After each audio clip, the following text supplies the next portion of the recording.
ஜெயிக்கவே முடியாததுக்கு அவர் என்ன எம்ஜிஆரா, பிடிஆர் தான். இப்போ மதுரையில் மத்தியில் எடுத்துக்கோங்க, இருக்கிற எல்லா நல்ல திட்டங்களும் அதிமுக ஆட்சி காலத்தில் வந்தது. 30 வருஷமா சொந்த கால நின்று உழைச்சி ஜெயிச்சு வந்திருக்கேன் நான். இல்ல வணக்கம், மன்னிக்கும்.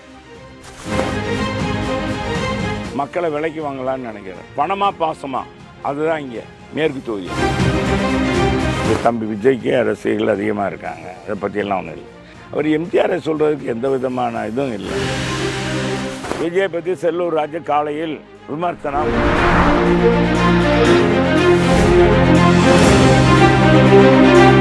வணக்கம் and welcome to Thiru talks. இன்னைக்கு நம்ம மதுரை அரசரடி பகுதியில் இருக்கோம். இங்கே வந்து 2 வேட்பாளர்களை பார்க்க முடிஞ்சது. ஒன்று மதுரை மேற்கு தொகுதி வேட்பாளர் செல்லூர் ராஜு, மத்திய தொகுதி வேட்பாளர் சுந்தர் சி. இவங்க 2 பேரையுமே நம்ம சந்தித்து பேசியிருக்கோம்.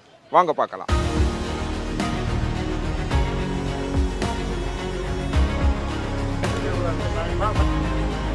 இன்னைக்கு நம்ம மதுரை மத்திய தொகுதியில் இருக்கோம். நம்மோடு தொகுதியோட வேட்பாளர் திரு சுந்தர் சி இருக்காங்க. வணக்கம் சார். வணக்கம். நான் நல்லா இருக்கேன். ஆனால் மதுரை மத்திய தொகுதி மக்கள் தான் கடந்த 5 வருஷமா கொஞ்சம் சரியா இல்லை. அடுத்த கொஸ்டினுக்கு அவங்களே லீடு கொடுக்குறீங்க. இப்போ உங்க மேல பொதுவாக ஒரு விமர்சனம் வந்து தொகுதிக்கு புதியவர், இவர் வந்து என்ன தெரியும், இவர் திடீர்னு உள்ள வந்திருக்காரு. இவ்வளவு நாள் நீங்க யாருமே எதிர்பார்க்கல, திடீர்னு ஒரு சர்ப்ரைஸா இந்த தொகுதியோட கேண்டிடேட்டா அனௌன்ஸ் பண்றாங்க. முதல்ல அங்க இருந்து ஆரம்பிக்கலாம். எப்படி அந்த கேண்டிடேச்சர் முடிஞ்சது, எப்படி உங்களை அந்த இடத்துல சூஸ் பண்ணாங்க? அதுக்கு நான் ஏன் இந்த தொகுதிக்கு சுந்தர் சி சரியா இருப்பார் அப்படின்ற இது எங்க இருந்து தோணும்? அதுக்கு நான் முதல் நன்றி வந்து கழக பொதுச் செயலாளர் மதிப்புக்குரிய அண்ணன் எடப்பாடியார் அவர்களுக்கு தான் நன்றி சொல்லணும். அவர் வந்து புதிய நீதி கட்சிக்கு இந்த தொகுதி ஒதுக்குனாரு. அடுத்த நன்றி எங்க ஐயா ஏசிஎஸ் அவர்களுக்கு. அவர் வந்து தான் என்னை தேர்ந்தெடுத்தாரு. ஏன்னா நான் ரொம்ப நாளாக அவர்கிட்ட சொல்லிட்டு இருந்தேன், 30 வருஷமா சினிமாவில் இருக்கேன், நல்லபடியாக மக்கள் ஆதரவோட நல்ல ஒரு செல்வாக்கா வெற்றிகரமான படங்கள் எல்லாம் இயக்கி ஒரு பொருளாதார ரீதியாக தன்னிறைவு பெற்ற நிலையில் தான் இருந்தேன். அப்போ ஏசி சேட்டை அடிக்கடி சொல்லுவேன், ஏன்னா சினிமாவில் திருப்பி நம்ம ஏதாச்சும் கொடுக்கணும். நம்ம இந்த அளவுக்கு வளர காரணமான மக்களுக்கு நம்ம திருப்பி ஏதாச்சும் பண்ணணும். தனி மனிதனாக பண்ணுறத விட ஒரு அதிகாரத்தோட பண்ணால் போது நம்மளோட ரீச் அதிகமாக இருக்கும். ஸோ அது அடிக்கடி நான் சொல்லிட்டு இருப்பேன், ஏதாச்சும் ஒரு வகையில் நான் வந்து பொது வாழ்க்கையில் மக்களுக்கு திருப்பி கொடுக்கணுன்ட்டு. சரியா இந்த சந்தர்ப்பம் வந்துச்சு, ஐயாவும் கேட்டாரு, ரொம்ப சந்தோஷமா களத்தில் இறங்கிட்டேன். இல்ல இந்த தொகுதிக்கு நீங்க வேட்பாளர் அப்படின்றது உங்களுக்கு ஏற்கனவே ஒரு ஆசை இது இல்லை? பொதுவா அரசியலுக்குள்ள நீங்க என்ட்ரி அப்படி அரசியல் இல்லை, நல்லது பண்ணுங்கிற ஒரு எண்ணம் இருந்துச்சு. ஸோ அதுக்கு இது ஒரு நல்ல ஒரு களமா எனக்கு பட்டுச்சு. அதுவும் மதுரை மத்திய தொகுதிங்கும் போது அதில் இருக்கிற குறைகள் எல்லாத்துக்குமே தெரியும். ஸோ அது ஒரு எனக்கு ஒரு நல்ல சந்தர்ப்பம் அமைச்சது. இல்லை தொகுதியோட உங்களை எப்படி நீங்க தொடர்புபடுத்திக்கிறீங்க? இப்போ நிறைய தமிழ்நாடுல நிறைய தொகுதிகள் இருக்கு, மதுரை மத்தி அப்படின்றது ஏன் செலக்ட் ஆகணும்? அந்த தொகுதியோட உங்களை எப்படி நீங்க இல்லை, ஏற்கனவே சொல்லிட்டேன், எனக்கு வந்து எடப்பாடி ஐயா ஒதுக்கின தொகுதி ஏசி ஐயா மூலமா எனக்கு வந்த தொகுதி. ஆனால் சொல்ல போனால் நான் ஒரு என்னோட பூர்வீகம் பார்த்தீங்கன்னா முதல்ல ஒருங்கிணைந்த மதுரை மாவட்டத்தில் இருந்த பழனி தான் என்னோட பூர்வீகம். ஆனால் அதை சொல்லி நான் ஓட்டு கேட்கல. ஏன்னா இந்த காலத்தில் வந்து ஒரு அவுட் சைடு ட்ராக் என்னை வச்சு குறை சொல்றதுக்கு ஒன்னே ஒன்று தான் சொல்லுவாங்க, ஒரு அவுட் சைடர்பாங்க. எல்லாம் யாரு தான் அவுட் சைடர் இல்லை, நல்லது பண்ண நினைச்சா எல்லாம் யார் வேணாலும் இங்கே வேணாலும் நிற்கலாம். புரட்சி தலைவர் எத்தனையோ தொகுதியில் நின்னாரு, ஏன் கலைஞர் கருணாநிதி அவர்களே எத்தனையோ தொகுதியில் நின்னாரு, ஏன் இப்போ திமுக கூட்டணிலேயே எத்தனையோ பேர் இருக்கு. இப்போ தம்பி விஜய் பிரபாகரன் இருக்காரு, அவருக்கு விருதுநகரில் நிற்காரு. இங்கே என்ன வந்து குறை சொன்னாங்களே அவுட் சைடு கனிமொழி அக்கா, அவங்களே வந்து தூத்துக்குடியில் தான் நின்றுருக்காங்க. ஸோ தமிழ்நாட்டில் தமிழை எங்கே வேணாலும் நிற்கலாம், நல்லது பண்ணுறோமா அதுதான் முக்கியம். இப்போ நீங்கள் சொன்ன குறிப்பிட்ட எல்லாருமே வந்து வேற வேற தொகுதிகளில் அரசியலில் நிறைய இடங்களில் களம் பார்த்துருக்காங்க. அப்படிங்கும்போது மாறும்போது அது தனியா தெரியல. இப்ப நீங்க வந்து முதல் முறையா வரீங்க, வந்தனுமே இங்க வரீங்க அப்படின்றதுனால அந்த கேள்வி எல்லாம் வந்தது. நான் ஒன்னே சொல்றேங்க, நான் வெளிநாட்டுல இருந்தெல்லாம் வரல, நான் வந்து தமிழ்நாட்டுல இருந்து தான் வரேன். வெளிநாட்டுல 30 வருஷம் இருந்துட்டு டக்குன்னு வந்து நான் எலெக்ஷன்லாம் நிக்கல. நான் தமிழ்நாட்டில் இங்கே இருக்கிற சென்னையில் இருந்திருக்கேன், மதுரையில் பொழைச்சிருக்கேன், எத்தனையோ வேலை வந்து தமிழ்நாட்டில் தான் இருந்திருக்கேன். ஸோ அதனால் என்ன வெளியூர்காரன்னு டேக் சொல்கிறதெல்லாம் ரொம்ப ஒரு பழமையான வாதம். அது உலகமே சுருங்கி போன இந்த காலத்தில் வந்து இப்போ தேனி பொண்ணு ஒருத்தவங்க வந்து அமெரிக்காவில் மேயர் எலெக்ஷன் நிற்கிறாங்க. ஸோ அந்த அளவுக்கு வந்து உலகம் வந்து சுருங்கிருச்சு, தகவல் தொலைத்தொடர்பு எல்லா வசதியும் மாறிடுச்சு. இது சென்னையிலேருந்து மதுரை 30-45 நிமிஷம் தான். ஸோ இது வந்து அவுட் சைடு டேக்லாம் ரொம்ப பழமையான வாதம். அந்த வாதத்தை வந்து மதுரை மக்கள் தொடச்சி எரிஞ்சிட்டாங்க. மதுரை மாவட்டத்தை பற்றின உங்களோட அண்டர்ஸ்டாண்டிங், இப்போ நீங்கள் கிட்டத்தட்ட ஒரு 10-20 நாட்களாக நீங்கள் களத்தில் இருக்கீங்க. ஒட்டுமொத்த மதுரை மாவட்டம் மொத்தமாக சொல்லலாம், முக்கியமாக மதுரை மத்திய தொகுதி பற்றியும் சொல்லலாம். கடந்த 5 வருஷத்தில் எந்த வித நலத்திட்ட உதவியும் நடக்கல. எல்லாருக்கும் தெரிஞ்ச விஷயம். இது வந்து இதை நான் சொன்னா வந்து எதிர்கட்சி வேட்பாளர் வந்து அறியாமைங்கிறார். 30 வருஷமா சொந்த கால நின்று உழைச்சி ஜெயிச்சு வந்திருக்கேன் நான். எனக்கு விஷயம் தெரியாதா? நான் இந்த ஒரு குடும்ப பரம்பரையோட பேர்ல நான் ஜெயிக்கல. நான் என் சொந்த காலில் குட்டிக்காரனை போட்டு கஷ்டப்பட்டு தான் ஜெயிச்சிருக்கேன். ஸோ எனக்கு என்ன விஷயம் தெரியாதா? எனக்கு விஷயம் தெரிய வேண்டாம். மதுரையில் இருக்கிற சின்ன குழந்தைக்கு கூட ஒரு ரோட்டில் நடக்கும்போது மதுரை எந்த நிலைமையில் இருக்குன்னு தெரிய வரும். எங்கே பார்த்தாலும் குண்டு குழியுமா சாலை, அதுவும் இந்த கழிவுநீர் பிரச்சனை பெரிய பிரச்சனையாக இருக்குது. குடி தண்ணீரோட சேர்ந்து கழிவுநீர் வருது. அது ஒரு நேற்று கூட பார்த்தா பெரிய சாதனையாக சொல்லியிருக்கிறாரு, நான் குடிநீர் கொண்டு வந்தேன். அது வந்து பெரிய கூற்று குடிநீர் திட்டத்தில் வந்து அதிமுக ஆட்சியில் வந்த திட்டம். அது புரட்சி தலைவி அம்மா ஐயா எடப்பாடி ஐயா ஆட்சியில் செல்லூர்ராஜ் ஐயா மூலமாக வந்த திட்டம் அது. ஸோ இது எல்லாத்தையும் வந்து அவங்க வந்து தங்க பேரில் மாற்றிக்கிறாங்க ஒழிய இவங்க கொண்டு வந்தது எதுவுமே கிடையாது. இப்போ மதுரையில் மத்தியில் எடுத்துக்கோங்க, இருக்கிற எல்லா நல்ல திட்டங்களும், உதாரணத்துக்கு ஸ்மார்ட் சிட்டி மூலமாக வந்த எல்லா பெரிய திட்டங்களும் அதிமுக ஆட்சி காலத்தில் வந்தது. கடந்த 5 வருஷத்தில் இவங்க என்ன பண்ணாங்க? எதுவுமே பண்ணல. நான் சொல்லலை. இதை வந்து என்னோட எதிர்க்கட்சி வேட்பாளரே சொல்லியிருக்காரு. 5 வருஷத்துல எவ்வளோ நல்லது பண்ணணும்னு நினச்சேன், என்னால் எதுவுமே பண்ண முடியல. இதுக்கு வந்து ஏகப்பட்ட ப்ரெஷரு. ஆனால் அரசியல் காரணத்துக்காக எல்லாத்தையும் வெளியில் சொல்ல முடியாதுன்னு அவரே சொல்கிறார். நினைச்ச அளவுக்கு செய்ய முடியலை அப்படின்னு சொன்னார். ஆமாம், நினைச்ச அளவுக்கு என்ன, எல்லா ஒரு வார்த்தை விளையாட்டு என்ன வேணாலும் சொல்லிக்கலாம். நினைச்ச அளவுக்கு செய்ய முடியல, என்ன செய்ய முடியல, அது எல்லாருமே இருக்காது. இப்போ நான் இவ்வளவு தூரம் செய்யணும்னு நினைச்சேன், இந்த பீரியட்ல இவ்வளவுதான் செய்ய முடிஞ்சது. இல்ல வணக்கம், மன்னிக்கும். 5 வருஷம் டேர்ம் முடிச்சதுக்கு அப்புறம் என்ன சொன்னாரு? எதிர்கட்சியா இருக்கிறதுனால என்னால ஒன்றும் பண்ண முடியலன்னாரு. இப்போ 5 வருஷத்துல அமைச்சராக இருந்துட்டாரு, செல்வாக்கான அமைச்சராக இருந்துட்டாரு, ஃபைனான்ஸ் மினிஸ்டராகவும் இருந்தாரு. இப்போ 5 வருஷம் முடிச்சதுக்கு அப்புறம் மறுபடியும் வந்து போன 5 வருஷத்துக்கு முன்னாடி சொன்ன அதே பதில் தான் இப்பவும் சொல்றாரு. ஸோ அதுக்கு என்ன வித்தியாசம்? இப்போ 10 வருஷமா எதுவும் பண்ண முடியாது, இன்னும் என்ன பண்ண போறீங்க? ஸோ அதுதான் என்னோட கேள்வி. இன்னொன்று, ப்ரெஷரு, அரசியல் ப்ரெஷரு, அதனால் என்னால் பண்ண முடியல, என்னால் வெளியில் சொல்ல முடியலன்னா அந்த ப்ரெஷர் கொடுத்தது யார்? மதுரை மத்திய தொகுதி மக்களுக்கு நல்லது செய்யக்கூடாதுன்னு ப்ரெஷர் கொடுத்தது யார்? அதை சொல்லணும். இல்லை மக்கள் பிரதிநிதி அரசியல் காரணத்துக்காக சொல்ல முடியலைங்கிறார். இதை சொல்லணும். ஏன்னா நீங்கள் மக்கள் பிரதிநிதி. எப்போ நீங்கள் வந்து ஒரு ஓப்பன் ஸ்டேஜுக்கு வந்துட்டீங்களோ அங்கே நீங்கள் பதில் சொல்ல கடமைப்பட்டவர். அதான். இப்போ நீங்கள் வரீங்க, நீங்கள் இங்கே என்னெல்லாம் செய்வீங்கன்னு நினைக்கிறீங்க? என்னெல்லாம் செய்ய முடியும் சார்? முதல்ல என்னென்ன இஷ்யூஸ் இருக்குன்னு நீங்கள் அட்ரஸ் சார், மதுரையில் மத்திய தொகுதியில் நான் முக்கியமான விஷயம் என்னென்னா, இங்கே இருக்கிற மக்கள் வந்து பெரிய ஒரு வேண்டுதல்லாம் அவங்கள்ட்ட கேட்கல. முதல்ல அதுதான் முக்கியமான விஷயம் நான் பண்ணுறேன். என்னென்னா, அவங்க வந்து பெரிய எனக்கு வந்து ஆலை கொண்டு வாங்க, அது கொண்டு வாங்க, இது கொண்டு வாங்கலாம் அவங்க கேட்கல. அவங்க கேட்குறது first and foremost basic needs. நீங்கள் எங்கே போனாலும் ஒரு நல்ல ரோடு இருக்கா? இல்லை. ஒரு நல்ல ஒரு டிராஃபிக் பிரச்சனை பார்த்தீங்கன்னா ஒரு 1/2 கிலோமீட்டர் நகர்றதுக்கு 1 மணி நேரம் ஆகுது. இது மத்திய தொகுதியில் மட்டும் நீங்கள் சார்? நான் மத்திய தொகுதி வேட்பாளர் தான். நான் மொத்தமாக மதுரையை சொல்கிறேன், ஆனால் குறிப்பாக மத்திய தொகுதியை சொல்கிறேன். சாலைகள்லாம் குண்டு குழியும், அப்புறம் கழிவுநீர் பிரச்சனை, அப்புறம் சுகாதாரங்கிறதுக்கு சுத்தமாக கிடையாது. உங்களுக்கே தெரியும், போன வருஷம் ஒரு அமைப்பு இந்தியாவின் தலை சிறந்த குப்பை நகரத்தில், தலை சிறந்த இல்லை, ரொம்ப மோசமான குப்பை நகரங்களில் மதுரை ஒன்றா செலக்ட் ஆகிருக்கு. வைகை நதி பாருங்கள், எவ்வளோ ஒரு ஒரு புனிதமான நதி. அது பார்த்தீங்கன்னா அது சாக்கடை மாதிரி மாறிட்டு இருக்கு. எங்கே பார்த்தாலும் இந்த ஆகாய தாமரைலாம் ரிமூவ் பண்ணுறதுல என்ன சார் பெரிய விஷயமா? எவ்வளோ கிரவுண்ட் வாட்டர்லாம் சேரும். எங்கே பார்த்தாலும் வைகை ஆறு ஃபுல்லாக பார்த்தீங்கன்னா ஆகாய தாமரையாக இருக்குது. அது எத்தனை கெடுதல் எழுத்துக்கு. இந்த மாதிரி இதெல்லாம் சாதாரண வந்து அரசாங்கத்தில் வந்து தாசில்தார் லெவலே இது வந்து சரி பண்ணக்கூடிய விஷயங்கள்லாம் கூட வந்து சரியாகாமல் இங்கே இருக்குது. அதுக்கு மேலே வந்து மதுரையில் மாநகராட்சி ஊழல். அந்த மாநகராட்சி மேயராக இருந்தது யாரோட ஆள்? உங்களுக்கே தெரியும். அவரோட பிஏ, இந்த நம்ம இப்போ கரண்ட் எம்எல்ஏ, கரண்ட் மினிஸ்டரோட பிஏ தான் வந்து ஊழல் வழக்கில் சிக்கி உள்ளே போயிருக்காங்க. இந்த மாதிரி எவ்வளோ குற்றங்கள், எத்தனையோ பிரச்சனைகள் எல்லாம் இருக்குது. ஸோ இவங்க எல்லாம் இதை மறைக்கிறதுக்கு என்கிட்ட எதிராக சொல்கிற ஒரே ஒரு வார்த்தை என்ன? நான் அவுட் சைடுங்கிறது. நல்லது பண்ண யார் நிற்கிறாங்களோ அவங்களுக்கு ஓட்டு போட்டு மதுரை மக்கள், மத்திய தொகுதி மக்கள் தேர்ந்தெடுப்பாங்க நம்பிக்கை எனக்கு இருக்கு. கண்டிப்பாக செலக்ட் பண்றாங்க அப்படின்னா உங்களை எப்படி அணுகிறது எளிமையா இருக்குமா? என்ன மாதிரி அதுக்கு என்ன அணுகிறது? எளிமை இல்லை, ரொம்ப சர்வசாதாரண விஷயம். இப்போ பாருங்க, இங்கே நிற்கிறேன்னா அந்த மாதிரி தான் மக்களா இருப்பேன். இந்த சூழல சட்டசபை தொகுதி அலுவல்கள் தவிர மற்ற நேரத்தில் நான் மதுரையில் தான் இருப்பேன். நான் மதுரைக்காரனாக மாறிட்டேன், இங்கே தான் இருக்க போகிறேன். எல்லாருக்கும் வாழ்க்கைங்கிறது ஒவ்வொரு கட்டத்துலையும் மாறும். இப்போ உங்களுடைய திரை பயணம் அப்படின்றது என்ன ஆகும்? இப்போ ஆஃப்டர் எலெக்ஷன் ஒருவேளை இப்போ நீங்கள் எம்எல்ஏ ஆகிட்டீங்க, மத்திய தொகுதி எம்எல்ஏ அப்படின்னு ஆகிட்டீங்கன்னா, எம்எல்ஏ கடமை தான் என்னோட முதல் பணி.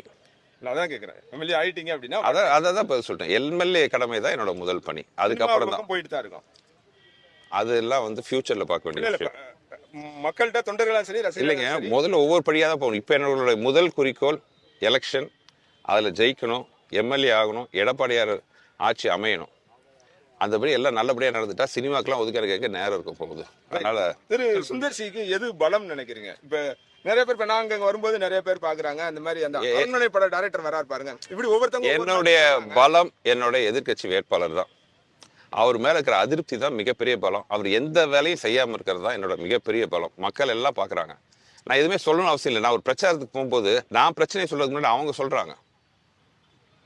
ஸோ இதுதான் என்னோட மிகப்பெரிய பலம். அதுக்கு போக பின்னாடி எனக்கு வந்து ரெட்டைகள் இருக்குது. புரட்சி தலைவர் அம்மா, எடப்பாடி ஐயாவுடைய ரெட்டையில் இருக்குது. அப்புறம் ஓயாவது ஒர்க் பண்ணுறதுக்கு மற்ற எந்த தொகுதியில் பார்க்குறீங்களோ இல்லையோ இந்த தொகுதியில் நீங்கள் பார்க்கலாம். கழக நிர்வாகிகளாகட்டும், கூட்டணி கட்சி நிர்வாகிகள் எல்லாருமே ஒட்டு மொத்தமாக ஒற்றுமையாக நின்று வேலை செஞ்சுட்டு இருக்காங்க. மக்கள் எப்படி உங்களை ரிசீவ் பண்ணிக்கிறாங்க? அது நீங்களே பார்க்கலாம். நீங்கள் வந்து நான் கேட்க இப்போ நீங்கள் சொன்னீங்க இதெல்லாம் நான் செய்வேன் அப்படின்ற போது அவங்க உங்கள் மேலே எந்த அளவுக்கு நம்பிக்கையை வச்சு அதை உங்களை ரிசீவ் பண்ணிக்கிறாங்க? ரொம்ப சந்தோஷம். அதாவது மக்களோட எண்ணம் என்னங்கிறது முகத்திலே தெரியுது, அது மலர்ந்த முகத்தை தெரியுது. நான் ரெட்டை இலை சின்னத்தை காட்டுறதுக்கு முன்னாடியே அவங்க எனக்கு காட்டுறாங்க.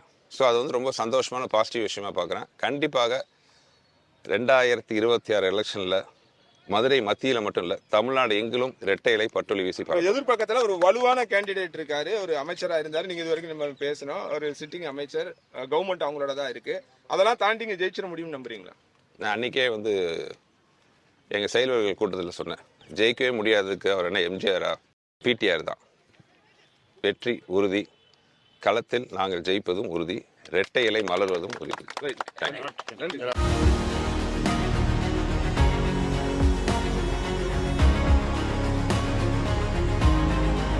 மதுரை மேற்கு தொகுதியில் இருக்கா நம்மோடு முன்னாள் அமைச்சரும் 3 முறை இந்த தொகுதியின் எம்எல்ஏவாகவும் இருந்த திரு செல்லூர் ராஜு நம்மோடு இருக்கிறார். வணக்கம் சார். வணக்கம். ரொம்ப தீவிரமான பிரச்சாரத்தில் இருக்கீங்க. களம் என்ன மாதிரி இருக்கு, யாருக்கு சாதகமா இருக்கு? களம் என்டிஏ கூட்டணிக்கு சாதகமாக இருக்குது. அண்ணா திராவிட முன்னேற்ற கழகத்துக்கு அபரிதமான ஆதரவு இருக்குது. மக்கள் மத்தியில் ஒரே எண்ணம் என்னென்னா, இந்த போதை ஆட்சியை மாற்றணும், மதுரை வளர்ச்சி பெற்ற மதுரையாக மாற்றணும். மதுரை இன்றைக்கி குப்பை நகரமாக இருக்குது, தூசி நிறைந்த நகரமாக இருக்குது. இது தூய்மையான நகரமாக மாற்றணும் அப்படின்னு தான் மக்களுடைய மதுரையை பொறுத்தளவுக்கு. ஒட்டுமொத்தமாக தமிழ்நாடு என்னன்ற எனக்கு தெரியல. ஒட்டுமொத்தமாக இது மதுரையினுடைய இது வந்து ஒரு பொலிட்டிக்கல் சென்டர். இந்த பொலிட்டிக்கல் சென்டரில் என்ன மக்களுடைய மனநிலை இருக்கோ அந்த மனநிலை தான் தமிழ்நாடு பூரா எதிரொலிக்கும்.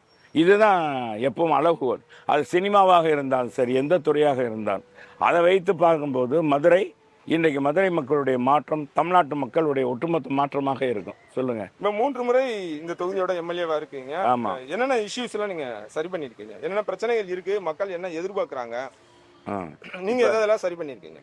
இப்போ நம்ம இருந்து பேசுறது இது 2 சென்டர், மத்திய தொகுதிக்கும் மேற்கு தொகுதிக்கும். ஆக்சுவலாக இது வந்து மத்திய தொகுதியில் இருக்குது. இது ரயில்வே கிரவுண்டு, புகழ்பெற்ற ரயில்வே கிரவுண்டு. இங்கே எல்லா தரப்பு மக்களும் வர்றாங்க. இப்போ இது ஏன் இங்கே வந்தோம்னா, இங்கே எல்லா மக்களும் இருக்காங்க. மத்திய தொகுதி அதிமுக தான் போட்டிடுற மாதிரி. அங்கேயே ரெட்டலை சின்னம் தான். தம்பி சுந்தர் சி டைரக்டர் நிற்கிறார்.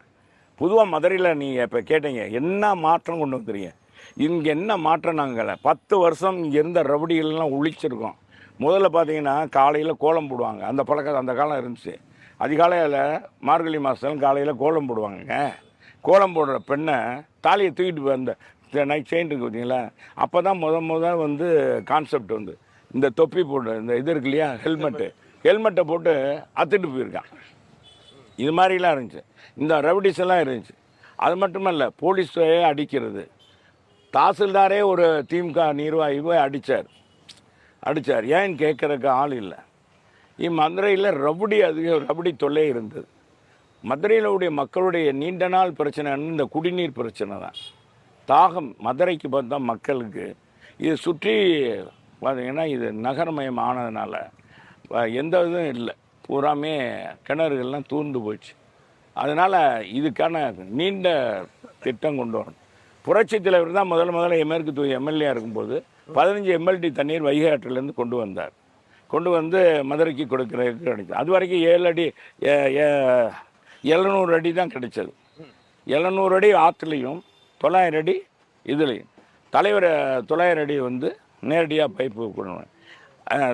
தலைவர் வந்து என்ன செஞ்சார், 15,000 எம்எல்டி வந்து நேரடியாக பைப்பு மூலமாகவும் அந்த பழைய 9 எம்எல்டி வந்து ஆற்று வழியாகவும் கொண்டு வந்தார், நீர் வழியாக. அப்போ ஆனாலும் அது போதுமானதாக இல்லை. மதுரை எப்போ பார்த்தாலும் தண்ணிக்காக 3 நாளைக்கு ஒரு தடவை தண்ணி, 4 நாளைக்கு. இதுக்கு பழைய காலத்தில் பைப்பெல்லாம் குடிநீர் பைப்பெல்லாம் பதிக்கப்பட்டதுனால துருப்பிடிச்சி போச்சு. அந்த காலத்தில் இப்போ தான் பிளாஸ்டிக் பைப்பு வருது, அப்போல்லாம் இரும்பு பைப்பு தான். என்னோட கேள்வி என்னன்னா, அதான் சொல்கிறேன், அதைத்தான் சொல்ல வரேன். இந்த மாதிரி இருக்கிறதுனால எங்கே பார்த்தாலும் கழிவு நீர் இருந்துச்சு. இதை மாற்றணும். மதுரை மக்களுக்கு ஒரு நம்ம நினச்சிக்கிட்டு இருக்க மாதிரி ஒரு திட்டம் கொண்டு வரணும் தான் முல்லை பெரியார் கூட்டு குடிநீர் திட்டம். 1296 கோடியில் கொண்டு வந்து 2021 முடிக்க வேண்டியது. 24 மணி நேரம் தண்ணி. அதனுடைய மொத்த கொள்ளளவு பார்த்தீங்கன்னா 325 எம்எல்டி தண்ணீர். இந்த 325 எம்எல்டி தண்ணீர் இன்றைக்கி இருக்கிற மக்களுக்கு மட்டும் இல்லை, இன்னும் 40 ஆண்டு மக்கள் பெருக்கம் ஏற்பட்டால் இன்னைக்கு 20 லட்சம் மக்கள் எடுத்துக்கொண்டா கூட 40 லட்சம் மக்கள் பெருக்கம் ஏற்பட்டாலும் மதுரையில் குடிநீர் பிரச்சனையே இருக்காது என்ற வரலாற்றை படைக்கிற திட்டம். தண்ணிக்காக என் மக்கள், மதுரை மக்கள் இனி என் தாய் சகோதரிகள் இனி தண்ணிக்காக வெளியே வந்து பம்பில் அடிக்கிறது, ஒரு வாரம் காத்திருக்கிறது அப்படின்ற நிலையே இல்லை. அப்படியெல்லாம் அதே மாற்றணும். மாறி இருக்குன்னா இவங்க வந்து சிதைத்து விட்டாங்க. 23 முடிக்க வேண்டியதை இப்போ ஆமை வேகத்தில் நடத்தி இப்போ தான் அதுவும் அவசர கூடத்தில் முதலமைச்சர் வச்சு திறந்து இன்னும் பல பகுதிக்கு தண்ணி போகலை. பல பகுதியில் பைப் லைனே பதிக்கல. நீங்கள் போய் பார்த்தா தெரியும். புழு லைன் சொன்னால் தான் உங்களுக்கு தெரியும். புழு பைப் லைன் பாதி தான் தண்ணி கிடைக்குது. ஆனால் ஒரு சில நல்ல ஜல்ஜீவன் திட்டத்தின் கீழே வர குழாய் தான். ஜல்ஜீவன் கிடையாது, இது அமிர்த் திட்டம். இது மதுரை மாநகருக்கு அமிர்த் திட்டத்தில் நம்ம 1296 கோடியில் கொண்டு வந்தோம். 82 மேல்நிலை தொட்டியும். அது மட்டும் இல்லை, போக்குவரத்து நெரிசல் அதிகமாக இருக்குது. நீங்கள் எதாவது கேட்டீங்க. அதான் போக்குவரத்து நெரிசலை நான் தான் கொண்டு வந்து தீர்த்தேன். உயர்மட்ட பாலங்கள் 10 பாலங்கள் கட்டியிருக்கோம். குறிப்பாக இப்போ பார்த்துங்க, முடக்கு சாலையில் இது வந்து தேனி மெயின் ரோடு. இந்த இது அதே மாதிரி முடக்கு சாலைகிட்ட ஒரு பாலம் கட்டியிருக்கோம். இது மட்டுமல்ல, மதுரையில் நான் தென்பகுதி வடபகுதி இணைக்கிற மாதிரி 4 உயர்மட்ட பாலம். இப்போ ஏவி பிரிட்ஜு, ஆவின் பாலம், அது மட்டும் நம்ம பாண்டிகோயில்கிட்ட பாலம். இது போக போக்குவரத்து நெரிசலை குறைக்கின்ற வகையில் இருவழி ஆற்றுல இருபக்கமும் இருவழிச்சாலைகள், விரைவுச்சாலையாக அமைத்தோம். இதனால் பெரும்பகுதி போக்குவரத்து குறைஞ்சிருக்கு. அப்புறம் மதுரையில் பார்த்தீங்கன்னா எங்கும் எந்த ஒரு வளர்ச்சியும் கிடையாது. வாகன நிறுத்துறதுக்கு இப்போ மீனாட்சி அம்மன் கோயில் போகிறாங்க, வாகனம் நிறுத்துறதுக்கு இடம் இல்லை. வண்டியில் போகிறாங்க, எங்கேயாச்சும் நிறுத்திட்டு அங்கே போக முடியாது, ரொம்ப தூரம் நடக்கணும். அதனால் மீனாட்சி அம்மன் கோயில் அருகாமையில் சென்ட்ரல் மார்க்கெட் இருந்துச்சு. அந்த சென்ட்ரல் மார்க்கெட்டை அப்புறப்படுத்திட்டு அங்கே வந்து வணிக வளாகம், அடுக்கு கார் நிறுத்தும், மல்டி ஸ்பெஷாலிட்டி, இது கார் பார்க்கிங் நிப்பாட்டணும், கடைகள் உருவாக்கணும். அதே மாதிரி நம்ம பெரியார் பேருந்து நிலையத்துக்கு வர்றவங்களுக்கு அப்போ ஒருங்கிணைந்த பேருந்து நிலையம் ஒன்று தான். உங்க பீரியட்ல தான ஸ்மார்ட் சிட்டி. அதைத்தான் அதன் மூலமா தான் இதெல்லாம் கொண்டு வர முடிஞ்சது. அந்த திட்டங்கள் எல்லாம் அமலுக்கு வந்துருச்சா இன்னும் அப்படியே தான் இருக்கு? அதுல இன்னும் இந்த கட்டடத்தை அந்த மல்டி இது திறக்காம இருக்காங்க. இன்னும் கூட அந்த ஸ்மார்ட் சிட்டி பணிகளை பல பணிகளை இன்னும் எடுக்கவே இல்லை. இன்னும் பாதாள சாக்கடை இந்த அரசாங்கம் வந்து ஒரு நிர்வாகம் குறைவுங்க. நிர்வாகம் இல்லை, அரசு அதிகாரம் பூராமே கரப்ஷன். இந்த கரப்ஷன் இருக்கிறதுனால நம்பர் 1 கான்ட்ராக்டே யாரும் இங்கே வரமாட்டேங்கன்னா எல்லாம் அவுட்டருக்கு போயிட்டாங்க. இங்கேயே வேண்டாம்டா அப்படின்னு வேறு மாநிலங்களுக்கே போய்டும். இந்த மாநிலத்தில் இல்லை, வேறு மாநிலங்களுக்கே போயிட்டாங்க. இதனால் மதுரை பார்த்தா தரமற்ற ஒப்பந்தக்காரர் வளர்ச்சி 2 விழுக்காடுல இரட்டை இலக்கத்தில் கொண்டு வந்துட்டாங்க. அது சும்மா இது வந்து இது சும்மா இது ஜம்ப் ஆகாது. இது ஒன்றும் பெரிய இது என்ன இது லாங் ஜம்ப் ஹார்ட் ஜம்ப் இல்லாது. இது வந்து படிப்படியாக இதுக்கு கட்டமைப்பு வச்சதே எங்கள் அம்மா அண்ணன் எடப்பாடியார். இன்னைக்கு சாலைகள்லாம் விரிவாக்கம் பண்ணது அந்த திட்டத்தில் தானே நாங்கள் கொண்டு வந்தானே. 10,000 கோடிக்கான மதுரையில் கொண்டு வந்து திட்டங்களை நிறைவேற்றியிருக்கோம். கட்டடங்கள் வணிகம் இன்னைக்கு கலெக்டர் அலுவலகத்தில் பார்த்தீங்கன்னா மாவட்ட அலுவலகத்தில் ஒரு துணை அலுவலகம் கட்டியிருக்கோம். ஆஸ்பத்திரி பாருங்கள், பெரிய ஆஸ்பத்திரி, மல்டி ஸ்பெஷாலிட்டி ஆஸ்பத்திரி மாதிரி கொண்டாந்துருக்கோம். 3 பெரிய கட்டடங்கள் கட்டியிருக்கோம். உலகத்தரம் வாய்ந்த மருத்துவ சிகிச்சை இங்கே இருக்குது. புற்றுநோய்க்கு தனி மருத்துவமனை கட்டி நம்ம இதில் கொண்டாந்துருக்கோம். எங்கள் இது பாலரங்கபுரத்தில். இதை காட்டில் என்ன கொண்டு வரணும் சொல்லுங்கள்? எல்லாம் செஞ்சுங்க. ரவுடியை ஒழித்திருக்கோம், ரவுடிசம் இல்லாமல் இருக்குது. இப்போ இந்த 5 ஆண்டில் பார்த்தா ரவுடி தொலை 5 ஆண்டுகளில் எப்படி இருக்கும்? 5 ஆண்டுகளில் ரொம்ப மோசமாயிருச்சு. பார்த்தேன்னா எந்த வளர்ச்சியும் இல்லை. 2 அமைச்சர் இருக்காங்க, ஒரு திட்டம் கொண்டு வந்தாங்கன்னு சொல்லுங்கள். நான் இத்தனை சொல்கிறேன், ஒரு திட்டம் உங்கள் காலத்தில் கொண்டு வந்து ஒன்று ஊடகத்தை சொல்லுவாங்க, ஏறுதளவு கட்டடத்தை சொல்லுவாங்க. இதனால என்ன பயன் மக்களுக்கு? நிறைய பாலங்கள் திறந்தாங்க. இது எல்லாமே அதிமுக. இந்த பாலம் நாங்கள் கொண்டு வந்தது, எங்கள் காலத்தில் நிதி ஒதுக்கப்பட்டது, இதெல்லாம் நாங்கள் கொண்டு வந்தது. ஒரு முறை இப்போ இந்த பக்கம் ஸ்மார்ட் சிட்டியில் நிறைய கட்டடங்கள் திறக்காமே வச்சிருக்காங்கன்னு குற்றச்சாட்டு. ஆமாம், அதே நேரத்தில் உங்கள் காலத்தில் கட்டப்பட்ட பாலங்களை அவங்க திறந்து வைக்கிறாங்க. ஸ்டிக்கர் ஒட்டுறதாங்க இவங்களுடைய வேலையை. இதை கடைசியில் எங்களை வேற சொல்லிக்கிறாங்க. அதனால் ஒன்றும் இல்லை. இவங்க கொண்டு வந்து இன்றைக்கி மக்கள் மத்தியில் வெறுப்பு என்னண்டா, இது ரவுடிசமாகி போச்சு. ரெண்டாவது, நாள்தோறும் கொலை கற்பழிப்பு நடக்குது. இந்த போதை ஆட்சியை மாற்றணும், விலைவாசி ஏற்றம், வீட்டு வரி பல மடங்கு, ஒரு மாநகராட்சி 200 கோடிக்கு மேல் ஊழல் பண்ணலான்றத அதை செஞ்சதே திமுக. எதுல சாதனை பண்ணுறாங்க பாருங்க. இந்தியாவிலே அதிகமாக ஊழல் நடந்த ஒரே மாநகராட்சி மதுரை மாநகராட்சி. ஏன் இப்போ வரைக்கும் மேயரில் அதான் எடுக்க முடியல அவங்களால. 69 மாமன்ற உறுப்பினர் இருக்காங்க திமுகவில். ஒரு மாமன்றம் எடுக்க முடியும். ஒவ்வொரு 6 மாதங்களாக மக்கள் பிரச்சனையை மாமன்ற உறுப்பினர்கள் பேச முடியலை. வாய்ப்பே இல்லை. கூட்டமே நடத்தலை. என்ன நிர்வாகம்? இவர் வேணால் மாநில சுயாட்சி, மத்தியில் கூட்டாட்சின்றார். மாநில சுயாட்சி இவர் உள்ளாட்சி சுயாட்சி கொடுக்குறாரா? கொடுக்கலையே. முதலமைச்சர் பேச்சு மட்டும்தான் நல்லா பேசுவார். அதிமுக ஒட்டுமொத்தமா இப்ப நீங்க இந்த உங்க தொகுதிக்கும் சரி, பொறுப்பு அமைச்சரா அவங்க மூர்த்தி இருக்காரு இல்லையா?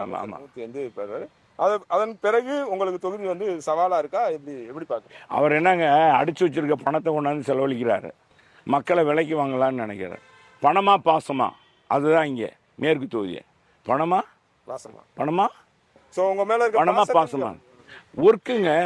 இங்கே பாருங்க, நான் 15 ஆண்டுகள் நான் வாழ்ந்தேன். நான் என்னை யாராச்சும் குற்றம் சொல்ல முடியுமா?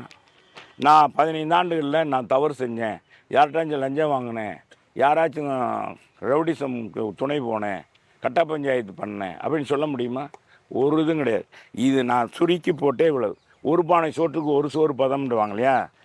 அவங்க ஒரு பட்டியல் வச்சிருக்க சொல்லுங்க. என்னை குறை நான் இந்த மாதிரி செஞ்சேன்னு சொல்லுங்க. என்னென்ன தவறு செஞ்சோம் அப்படின்னு சொல்லுங்க. இல்லை அவங்க கொண்டு வந்த திட்டத்தை சொல்லுங்க. நான் இப்போ கூட வாபஸ் வாங்கிறேன். சொல்லுங்க. சரி, உங்க தொகுதியில எவ்வளவு பேர் பெண்கள், இளைஞர், முதியோர், இப்ப எந்த மாதிரியான வாக்காளர்கள் அதிகமா இருக்காங்க? பலதரப்பட்டவங்க எல்லாரும் தான் கலந்துதான் இருக்காங்க. ஒரு டேட்டா ரீசெண்டா வந்தது.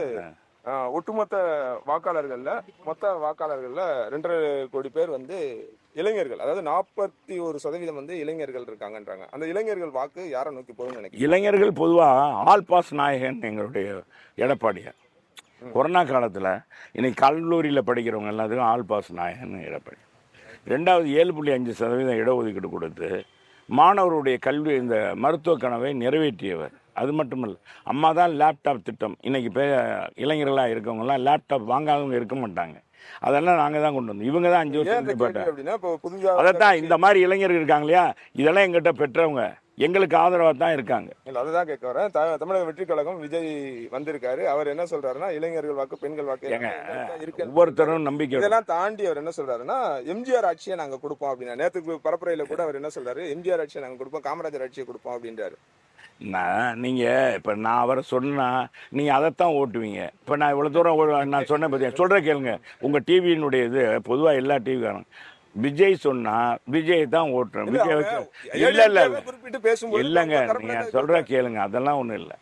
யாரும் தன்னுடைய கட்சியை மக்கள் மத்தியில் கொண்டு போகும்போது எல்லாம் அப்படி தான் சொல்லுவாங்க. அவர் வேற கலைஞர் ஆட்சியை கொண்டு வர முடியும் சார். வேற யாராச்சும் ஆட்சி சொல்றாங்க, எம்ஜிஆர் ஆட்சி. இல்ல சார், உங்க லெகசியை அவர் எடுத்துக்கிறாரா அப்படின்னு நான் கேட்கிறேன். ஒவ்வொரு இடத்துல அவர் போகும்போது போட்டி வந்து நீங்க களத்திலேயே இல்ல, போட்டி வந்து எங்களுக்கும் திமுகவுக்கும் தான், தாவேக்கா திமுக சார். ஆளுங்கட்சியை பத்தி தான் அவரு கொஞ்சம் ஒதுக்கி வச்சே பேசுறாரு. நீ அதுக்கு ஒதுக்கி வச்சு பேசல. அது ஏன் நீங்க கான்செப்டா சாப்பிட்டு காண்டா எடுத்துக்கூட கூடாது. அண்ணா திமுக நாம ஒரே கொள்கை தான் அப்படின்னு நாங்க சொன்னா எடுபடாம போயிரும்ல. அப்புறம் எப்படி நீ இருக்க? அவர் கிட்டத்தட்ட திமுக என்னென்ன சொல்லுதோ சரி, திராவிட கட்சிகள் என்ன சொல்லுதோ அந்த கொள்கையில தானே எல்லா இடத்தையும் சொல்லிட்டு இருக்காரு. அதாங்க புதுசாக சொல்லணும். அவர் பழசத்தான் சொல்கிறாரு. இந்த புது மொந்தை பழைய கல்லை சொல்கிறாரு. பழைய கல் அப்படின்னு சொல்லுவாங்க. பானை புதுசு தான், ஆனால் அதில் ஊற்றுறது பூரா பழையது. பழைய சோறு பழைய கஞ்சி தான் ஊற்றுறாரு. அதனால் அது ஒன்றும் எடுபடாது, மக்கள் மத்தியில் எடுபடாது. ரசிகர்கள் இருக்காங்க.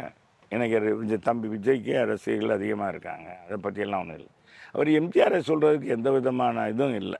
ஏன்னா எம்ஜிஆர் கட்சி இங்கே இருக்குது, எம்ஜிஆர் உருவாக்கின கட்சி இருக்குது, எம்ஜிஆர் உருவாக்கின ரெட்டலை நிற்குது, எம்ஜிஆர் கொண்டு வந்த கொள்கை இங்கே இருக்குது, எம்ஜிஆர் மாளிகை இங்கே இருக்குது, எல்லாம் இங்கே இருக்குது. மக்களுக்கு தெரியும். இந்த 31 ஆண்டுகள் ஆட்சியில் இருந்த ஒரே கட்சி அண்ணா திராவிட முன்னேற்ற கழகம் தான். புரட்சித் தலைவர் உருவாக்கின கட்சி தான். இனி இந்தியாவிலே பெரிய 3 கட்சிகளில் அதிமுக ஒன்று. தமிழ்நாட்டின் மிகப்பெரிய வலிமையான கட்சி எதுன்னா அதிமுக. எனவே அதை பற்றி அவர் எதுவும் சொல்ல முடியாது. அவர் சொல்கிறாருன்னா அவர் படத்தில் எம்ஜிஆர் கொள்கையை கடைபிடிச்சாரா? இவரை ஆட்சியை கொண்டு வரேன்னு சொல்கிறேன். இந்த கொண்டு போயிட்டீங்க பார்த்தீங்களா, இதைத்தான் இந்த ட்ரோட் பண்ணினா அப்படி இல்லை இல்லை இல்லை இல்லை. சரி வாங்க, நீங்கள் பார்ப்போம். சரி வாங்க, ரெட்டலை வாங்க வாங்க வாங்க வாங்க வாங்க வாங்கப்பா. அதான் நீங்கள் இப்படியே கொண்டவனா விஜயை பற்றி தான் போடுவீங்க. விஜயை பற்றி செல்லூர் ராஜு காலையில் விமர்சனம் அப்படின்னு வைங்க. விடுங்க. இந்த தொகுதியை பொறுத்த வரைக்கும் இப்ப என்ன மாதிரியான போட்டி இருக்கு? இப்ப 4 முனை போட்டி எல்லா தொகுதியிலுமே இருக்கு. பார்த்தேன். ஒட்டுமொத்தமா இந்த தொகுதியில் இல்ல, தமிழ்நாடு முழுவதுமே இந்த 4 முனை போட்டியில அதிமுகவுக்கு எந்த அளவுக்கு சாதகமா இருக்குன்னு நினைக்கிறீங்க? அதிமுக பொதுவாகவே சாதகம் தான் சார். என்டிஏ கூட்டணியே வெற்றி பெறும்.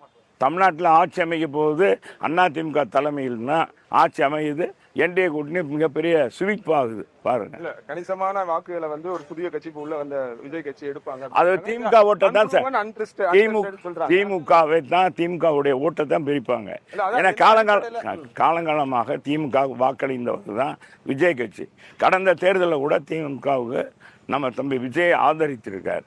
அதனால ஒன்றும் இல்லை, இந்த தேர்தல்லையும் திடீர்னு அந்த இளைஞர்கள்லாம் அந்த பக்கம் தான் இருந்தவங்க. அதனால் அந்த ஓட்டு வந்து பிரிக்கும் போது அது அவங்களுக்கு தான் பாதிப்பு.